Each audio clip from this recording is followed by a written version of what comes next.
Mulai dari Anda mengambil master, Ya, mengambil master, PhD, sekarang lagi postdoktoral di sini. postdoktoral. Ya, asisten profesor. Sekarang Ya, asisten ya. profesor, sudah 7 tahun, memulai dari betul-betul S2. Ya. Yang Anda lakukan selama 7 tahun itu apa saja, Mas Dwi? Mostly seputar domain riset saya di roket teknologi dan satellite development.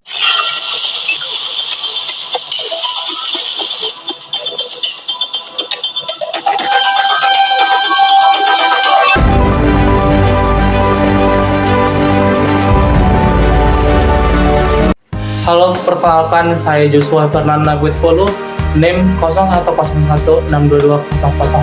Oke, pertama kita akan bahas kasus tersebut.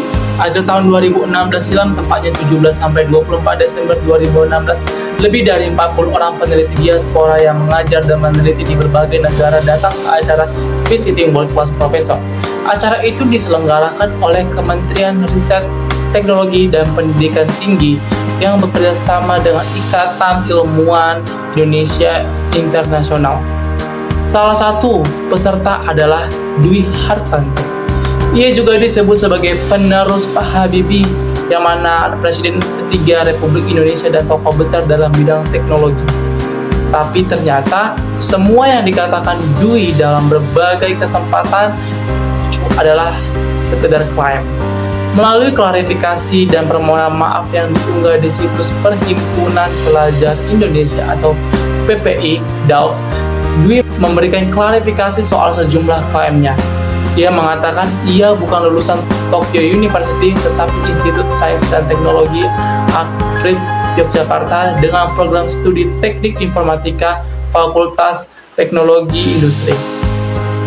Dwi sempat mengaku sebagai postdoctoral assistant professor di Technics Universities atau TU Delft dalam bidang aerospace. Postdoktoral di sini. Postdoktoral. Ya, asisten profesor. Sekarang Ya, asisten ya. profesor. Ia mengatakan penelitiannya adalah tentang teknologi satelit dan pengembangan roket.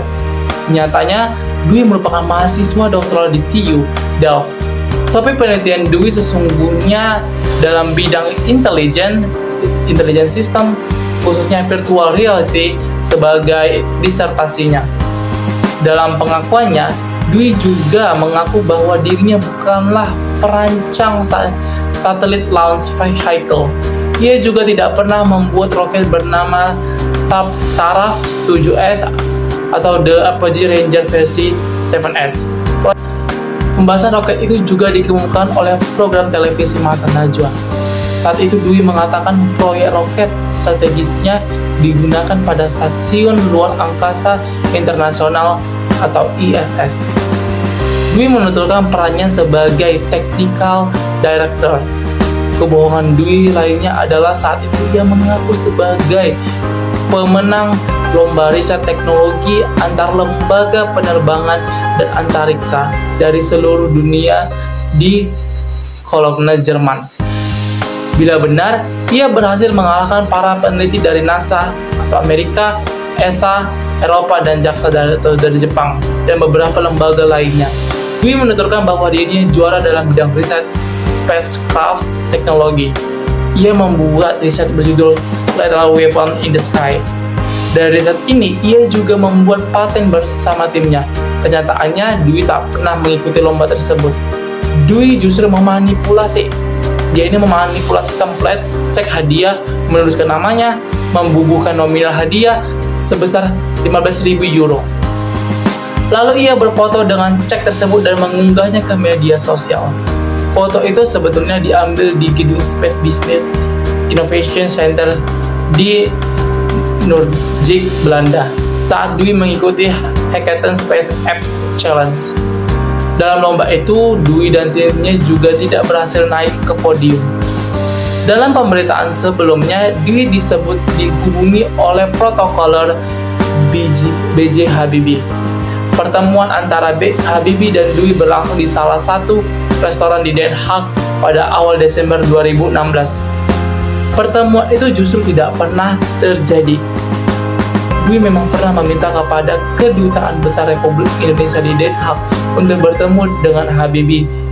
Dwi memanfaatkan media sosial untuk menyebarkan kebohongannya. Dwi sebenarnya pernah diperingatkan oleh teman-temannya yang menempuh studi di TU Delft, namun tak diindahkan, tidak direspon olehnya.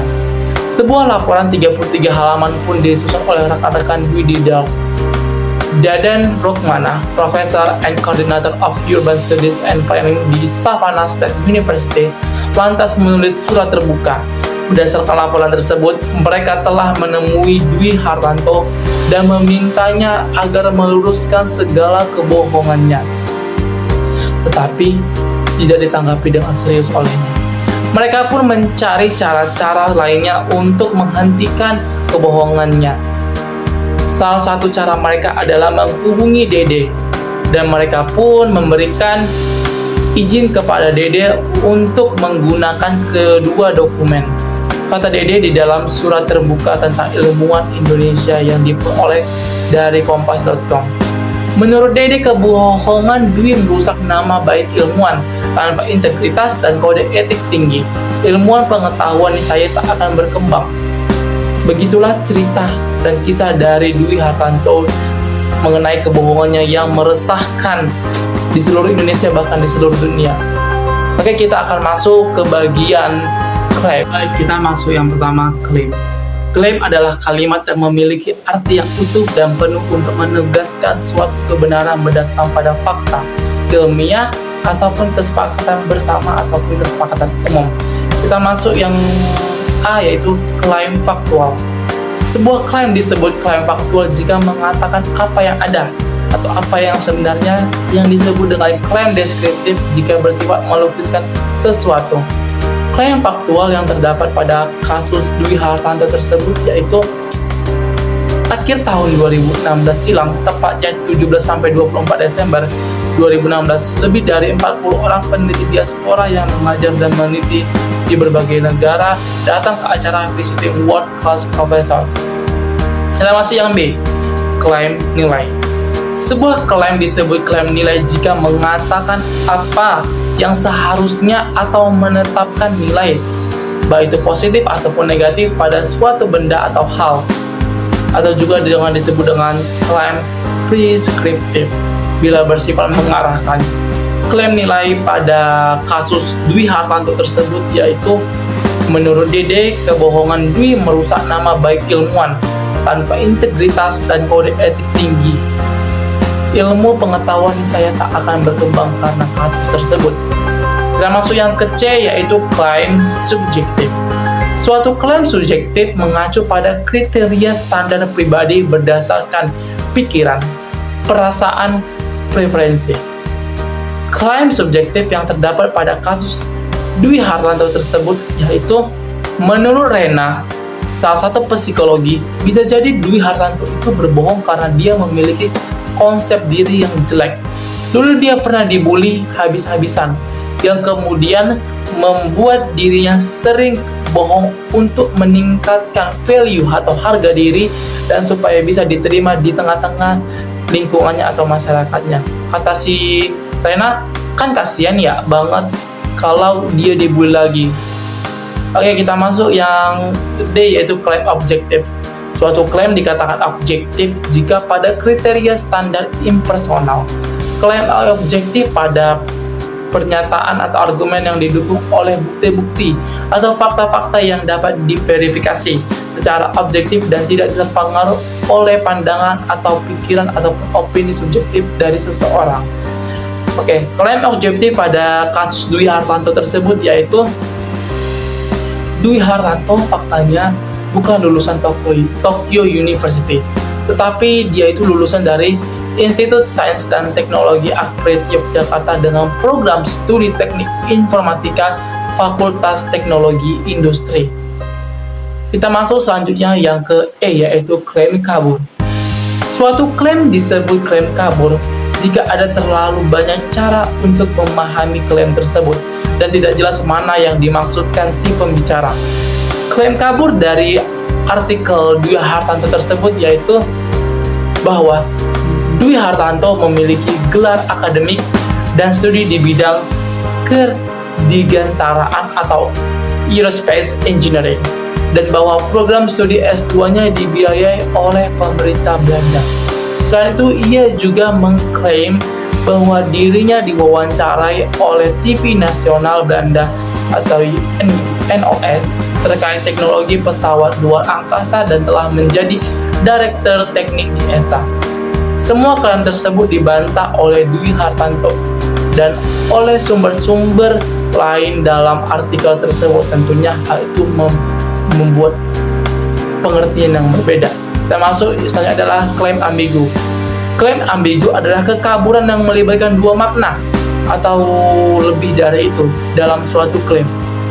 Klaim ambigu dalam kasus Dwi Hartanto tersebut yaitu bahwa Dwi Hartanto awalnya mengaku sebagai lulusan Tokyo University, namun kemudian mengklarifikasi bahwa ia sebenarnya lulusan dari Institut Sains dan Teknologi Akpred Yogyakarta dengan program studi teknik informatika Fakultas Teknologi Industri.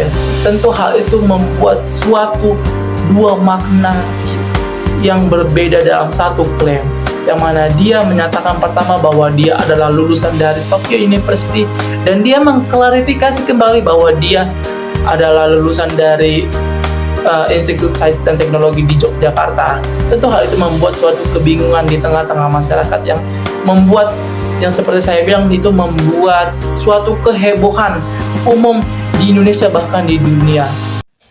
Perkenalkan, nama saya Cikwita Valencia Suryanto dengan NIM 011622200005. Analisis kritik kasus berdasarkan teknik identifikasi, analisis, dan evaluasi. Pada bagian identifikasi, hal pertama yang sering diidentifikasi adalah dari mana informasi ini datang, apakah sumbernya terpercaya atau tidak. Dalam kasus yang saya ambil, diketahui sumber informasi tersebut adalah dari kompas.com. Kompas.com itu adalah salah satu media online terkemuka di Indonesia. Kompas.com merupakan media yang sudah terpercaya dalam memberikan informasi yang akurat dan berimbang.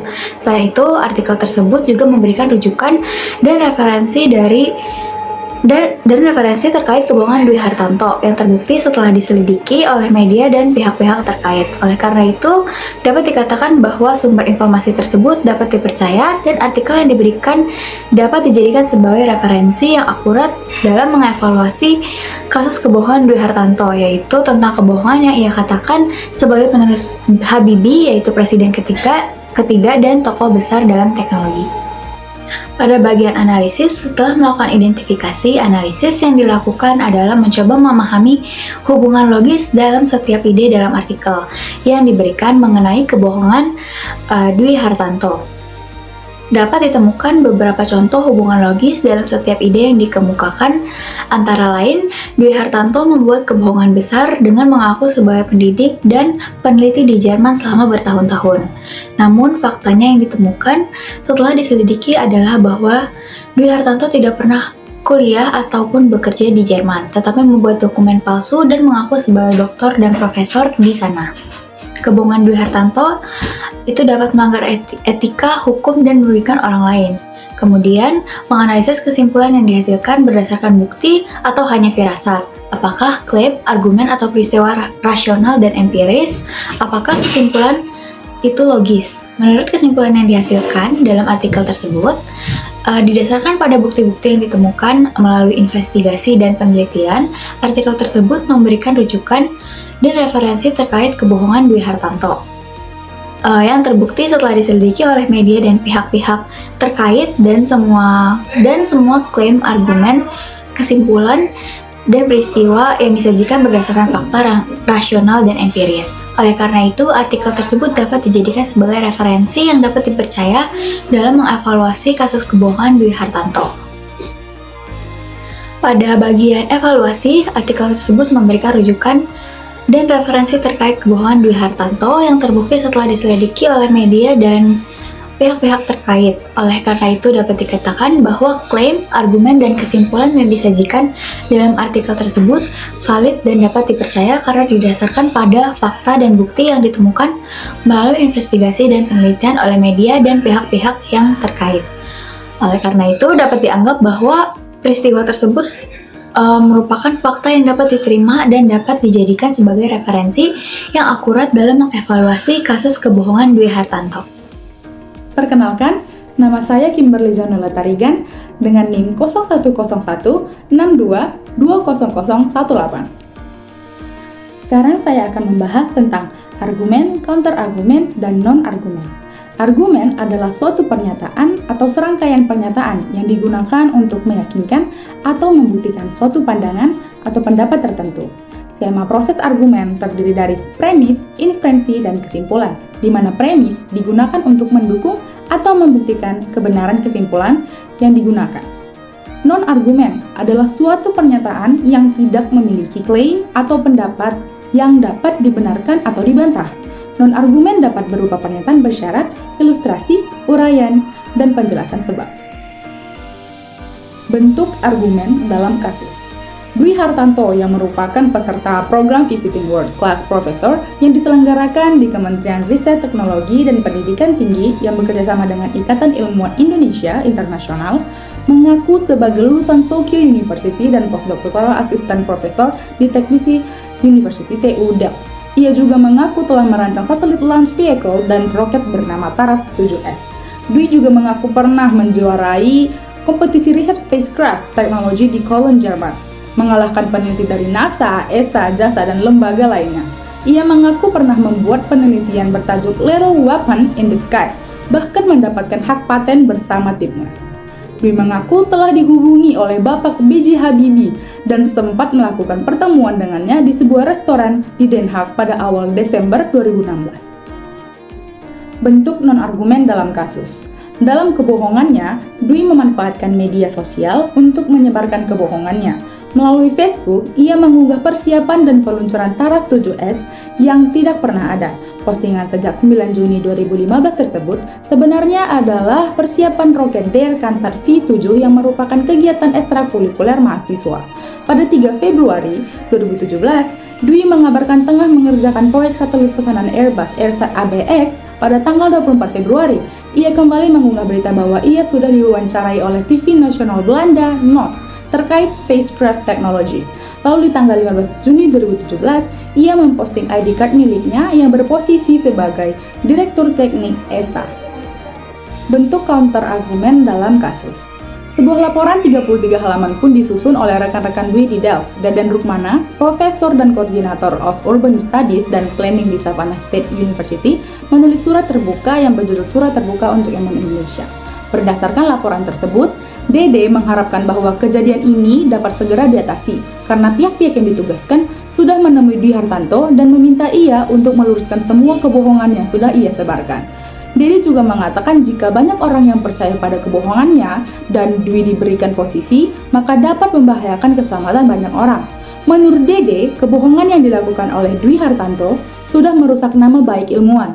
Ia juga mengatakan ilmu pengetahuan yang dimiliki oleh Dwi Hartanto tidak akan berkembang karena tidak didasari oleh integritas dan kode etik tinggi. Dede juga mengusulkan saran kepada pemerintah untuk kedutaan besar Indonesia di berbagai negara membuat data terkait keberadaan ilmuwan asal Indonesia agar peristiwa yang sama tidak terulang lagi. Halo, perkenalkan nama saya Yasinta Khairumi dengan NIM 0111620011. Argumen berpola modus ponens. Argumen berpola modus ponens adalah jenis argumen logis yang melibatkan dua premis dan sebuah kesimpulan, yang menyatakan bahwa jika premis pertama benar dan premis kedua benar, maka kesimpulan yang diambil juga benar. Contohnya, jika Dwi Hartanto adalah postdoctoral assistant professor di Teknik University TU Delft dalam bidang aerospace, maka penelitiannya adalah tentang teknologi satelit dan pengembangan roket.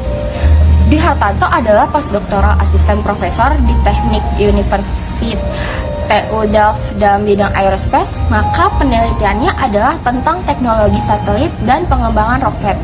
Namun, perlu dicatat bahwa argumen tersebut tidaklah benar karena klaim tentang menjadi postdoctoral assistant professor di bidang aerospace juga tidak benar. Argumen berpola modus tollens. Argumen berpola modus tollens adalah jenis argumen logis yang juga melibatkan dua premis dan sebuah kesimpulan. Contohnya, jika Dwi Hartanto adalah lulusan Tokyo University dan postdoctoral assistant profesor di TU Delft dalam bidang aerospace, maka ia memiliki keahlian dalam bidang teknologi satelit dan pengembangan roket. Dwi Hartanto tidak memiliki klaim keahlian dalam bidang teknologi satelit dan pengembangan roket. Maka, Dwi Hartanto bukan lulusan Tokyo University dan postdoctoral assistant profesor di TU Delft dalam bidang aerospace. Argumen berpola silogisme hipotesis. Argumen berpola silogisme hipotesis adalah jenis argumen logis yang melibatkan 3 premis dan sebuah kesimpulan. Jika Dwi Hartanto mengaku berbohong bahwa beliau adalah postdoctoral assistant profesor di Teknik University TU Delft dalam bidang aerospace, maka beliau hanyalah mahasiswa doktoral di TU Delft. Jika Dwi Hartanto hanyalah mahasiswa doktoral di TU Delft, maka beliau bukanlah perancang satelit launch vehicle. Ia juga tidak pernah membuat roket bernama Taraf 7, The Apogee Rangers versi 7. Jadi, jika Dwi Hartanto mengaku berbohong bahwa beliau adalah postdoctoral assistant profesor di Teknik University TU Delft dalam bidang aerospace, maka ia juga tidak pernah membuat roket bernama Taraf 7, The Apogee Rangers versi 7.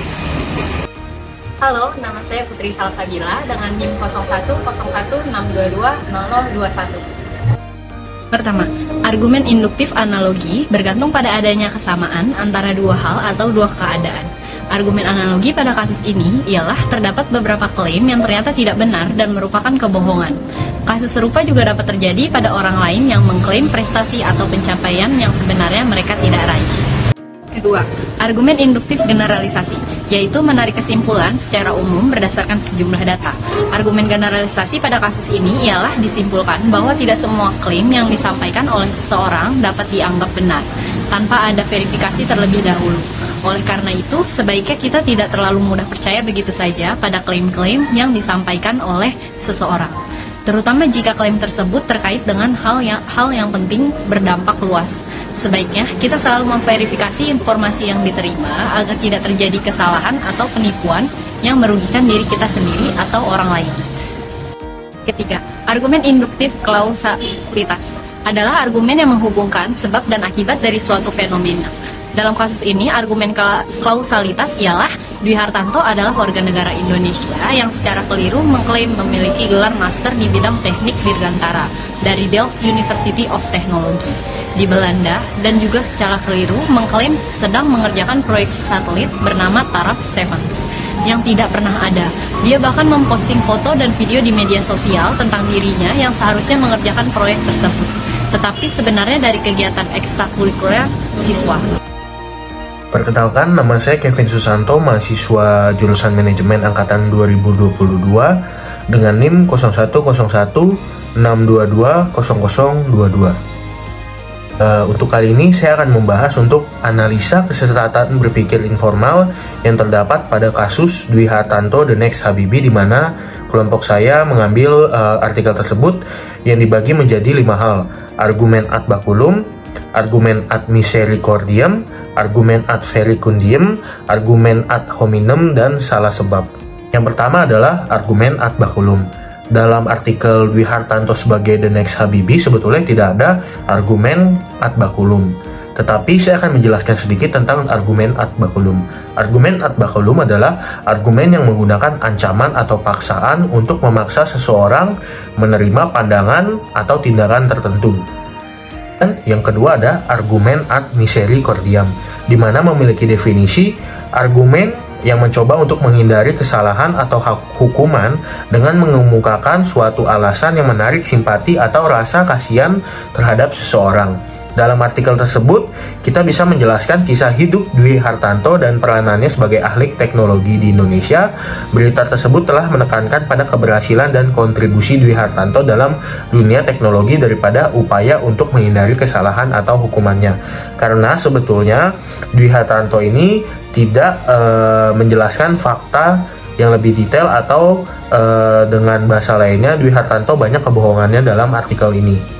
Yang ketiga ada argumen ad verecundiam, di mana memiliki definisi adalah argumen di mana seseorang meyakinkan orang lain berdasarkan otoritas atau status dari sumber yang dikutip tanpa memberikan alasan atau bukti yang kuat.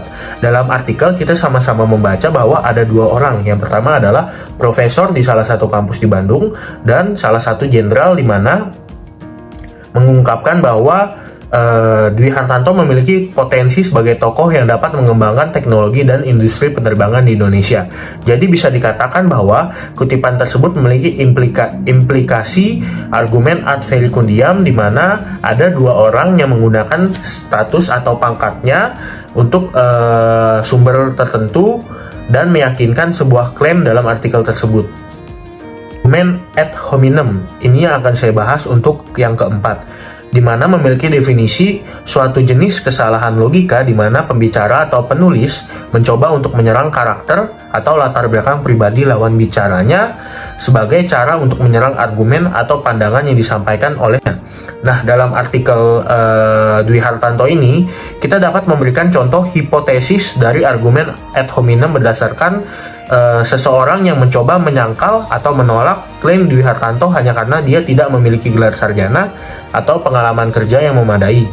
Maka itu akan menjadi contoh dari argumen ad hominem ini. Penolakan semacam itu berfokus pada sifat pribadi Dwi Hartanto daripada mengevaluasi klaim yang dibuat secara objektif. Saya akan membahas mengenai salah sebab. Salah sebab adalah sebuah kesalahan logika yang terjadi ketika seseorang berusaha untuk menyimpulkan satu peristiwa dengan peristiwa lainnya tanpa adanya bukti yang kuat dalam kedua peristiwa tersebut. Dalam hal kasus dari artikel Dwi Hartanto ini mengklaim sebagai the next Habibie dan tokoh penting di bidang teknologi, di mana telah terbongkar membuat klaim palsu tentang prestasi akademik dan profesionalitasnya. Dwi telah secara salah atau sengaja mengklaim lulus dari Universitas Tokyo dan menjadi asisten profesor pasca doktoral di Technische University Delft di bidang kedirgantaraan. Padahal sebenarnya ia adalah mahasiswa doktoral di TU Delft di bidang sistem cerdas. Dia juga mengklaim bahwa dia menjadi desainer kendaraan peluncur satelit dan memenangkan berbagai kompetisi riset. Disitulah contoh dari argumen salah sebab yang ada di artikel Dwi The Next Habibie.